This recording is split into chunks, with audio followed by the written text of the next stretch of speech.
Siu, saya Ale dan ini Bicara Saham.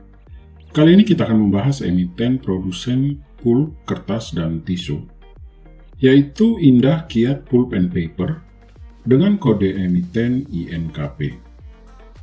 Indah Kiat Pulp and Paper menyampaikan bahwa perusahaan mereka telah melakukan pelunasan obligasi dan sukuk muda harabah yang akan jatuh tempo pada waktu dekat. Perusahaan ini melalui PT Custodian Central Efek Indonesia telah melakukan pelunasan pokok obligasi berkelanjutan 3 Indah Kiat Pulp and Paper tahap 1 tahun 2002 seri A sejumlah 120 miliar rupiah. Selain itu, perseroan juga telah melunasi sukuk muda harabah berkelanjutan 2 Indah Kiat Pulp and Paper tahap 1 tahun 2022 seri A senilai 375 miliar 860 juta rupiah. Sehingga, keseluruhan dana yang disiapkan oleh emiten kertas grup Sinarmas ini bernilai 495,8 miliar rupiah. Pelunasan obligasi dan sukuk muda harabah tersebut telah dilakukan pada tanggal 15 Agustus 2023 kepada pemegang obligasi dan sukuk. Lalu, bagaimana kondisi fundamental dari Indah Kiat Pulp and Paper pada saat ini? Yuk kita review. Tetapi sebelum itu, ayo di like, share, dan subscribe sebagai bentuk apresiasi dan membantu perkembangan dari channel ini. Terima kasih.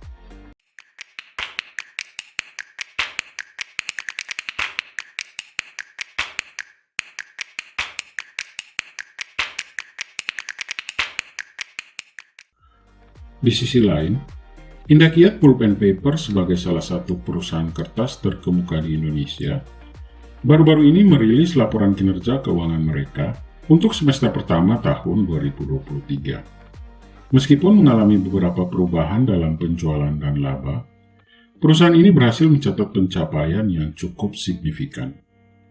Dalam laporan keuangannya, Indah Kiat Pulp and Paper mengungkapkan bahwa penjualan pulp mengalami peningkatan dari 542 juta US dollar menjadi 676 juta US dollar.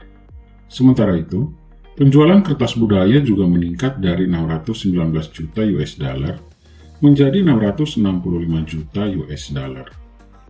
Namun, ada pergeseran dalam penjualan kertas industri, tisu, dan segmen lainnya yang mengalami penurunan dari 779 juta US dollar menjadi 589 juta US dollar. Meskipun demikian, angka yang paling mencolok adalah penurunan laba bruto sebesar 62 juta US dollar.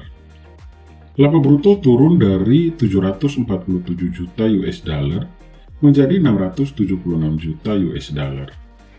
Ini menjadi sorotan utama dalam laporan kinerja perusahaan. Selain itu, laba usaha juga mengalami penurunan dari 528 juta US dollar menjadi 506 juta US dollar. Bahkan, laba yang dapat diatribusikan kepada pemilik entitas induk merosot dari 395 juta US dollar menjadi hanya 268 juta US dollar pada semester pertama tahun ini.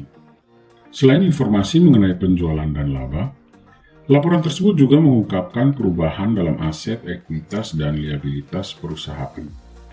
Pada bulan Juni 2023, aset dari PT Indah Kiat Pulp and Paper bertambah sebesar 46 juta US dollar, mencapai nilai 9,68 miliar US dollar, dibandingkan dengan 9,64 miliar US dollar pada bulan Desember 2022. Ekuitas perusahaan juga mengalami peningkatan, yang mencapai 5,8 miliar US dollar pada bulan Juni 2023, dari 5,6 miliar US dollar pada bulan Desember 2022. Di lain pihak, liabilitas dari perusahaan mengalami penurunan dari 4 miliar US dollar pada bulan Desember 2022 menjadi 3,8 miliar US dollar pada bulan Juni 2023.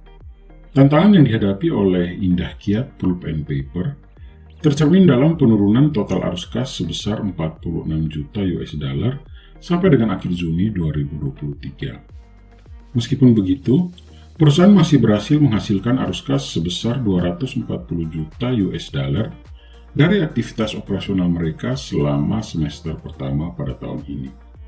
Meskipun mengalami beberapa fluktuasi dalam kinerja keuangan, Indah Kiat Pulp and Paper tetap berkomitmen untuk terus beradaptasi dan meningkatkan strategi bisnis mereka guna menghadapi perubahan pasar yang dinamis. Akhirnya, bagaimana pendapat CEO semua mengenai Indah Kiat Pulp and Paper? Tulis di kolom komentar. Stay smart, dan kita bertemu kembali di Bicara Saham selanjutnya.